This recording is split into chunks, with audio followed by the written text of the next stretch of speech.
स्कूली शिक्षा का स्तर सुधारने के लिए केंद्रीय शिक्षा मंत्रालय ने बड़ा फैसला किया है। केंद्रीय शिक्षा मंत्रालय ने 23 दिसंबर को नो डिटेंशन पॉलिसी को खत्म करने का ऐलान किया है। नो डिटेंशन पॉलिसी का मतलब था कि 5वीं और 8वीं क्लास में बच्चों को फेल हो जाने पर अगली क्लास में प्रमोट कर दिया जाता था। अब ऐसा नहीं होगा। अब नए नियम के तहत फेल होने वाले छात्रों को 2 महीने के अंदर दोबारा परीक्षा देनी होगी। अगर कोई छात्र दोबारा फेल होता है तो उसे प्रमोट नहीं किया जाएगा। शिक्षा मंत्रालय ने प्रारंभिक शिक्षा की पढ़ाई के स्तर को सुधारने के लिए ये फैसला लिया है। आपको बता दें, कुछ साल पहले 5वीं और 8वीं के लिए नो डिटेंशन पॉलिसी शुरू की गई थी, लेकिन अब इसे खत्म करने का ऐलान कर दिया गया है। इस मामले में शिक्षा मंत्रालय के सचिव ने क्या बताया, ये सुनिए।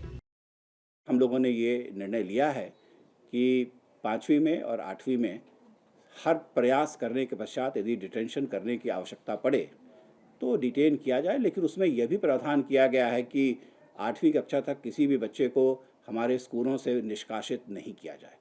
तो हम एक्सेस तो चाहते हैं, लेकिन राष्ट्रीय शिक्षा नीति के तहत हम ये भी चाहते हैं कि हर बच्चे का लर्निंग आउटकम कहीं बेहतर हो, उम्दा हो, और इसको प्रयास में लाने के लिए वैसे बच्चों के लिए जो पढ़ाई में शायद किसी कारणवश उतने अच्छे नहीं हैं, उस पर विशेष ध्यान भी दिया जा सकेगा।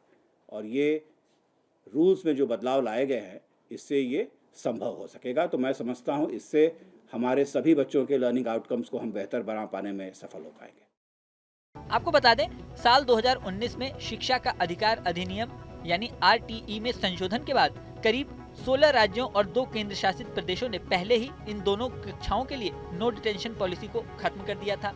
केंद्रीय शिक्षा मंत्रालय की ओर से अब पॉलिसी खत्म करने के बाद यदि कोई 5वीं और 8वीं में फेल होता है तो उसे 2 महीने के अंदर दोबारा एग्जाम देना होगा। इसके लिए केंद्रीय शिक्षा मंत्रालय ने अधिसूचना भी जारी की है।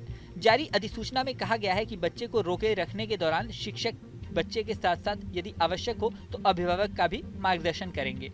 वहीं केंद्रीय शिक्षा मंत्रालय ने यह भी स्पष्ट किया है कि प्रारंभिक शिक्षा पूरी होने पर किसी भी बच्चे को किसी भी स्कूल से निकाला नहीं जाएगा। शिक्षा मंत्रालय के वरिष्ठ अधिकारियों के अनुसार नियम केंद्रीय विद्यालयों, नवोदय विद्यालयों, सैनिक स्कूलों सहित केंद्र सरकार की ओर से चलाए जा रहे 3000 से अधिक स्कूलों पर लागू होगा। वहीं मंत्रालय के मुताबिक स्कूली शिक्षा राज्य का विषय है, इसलिए राज्य इस संबंध में अपना निर्णय ले सकते हैं। शिक्षा मंत्रालय के इस फैसले के बाद सोशल मीडिया पर भी डिबेट शुरू हो गई है। शिक्षा मंत्रालय का ये फैसला कितना सही और कितना गलत है, सोशल मीडिया पर इस पर तरह तरह के रिएक्शन आ रहे हैं। इस वीडियो में फिलहाल इतना ही। बने रहें न्यूज नेशन के डिजिटल प्लेटफॉर्म पर।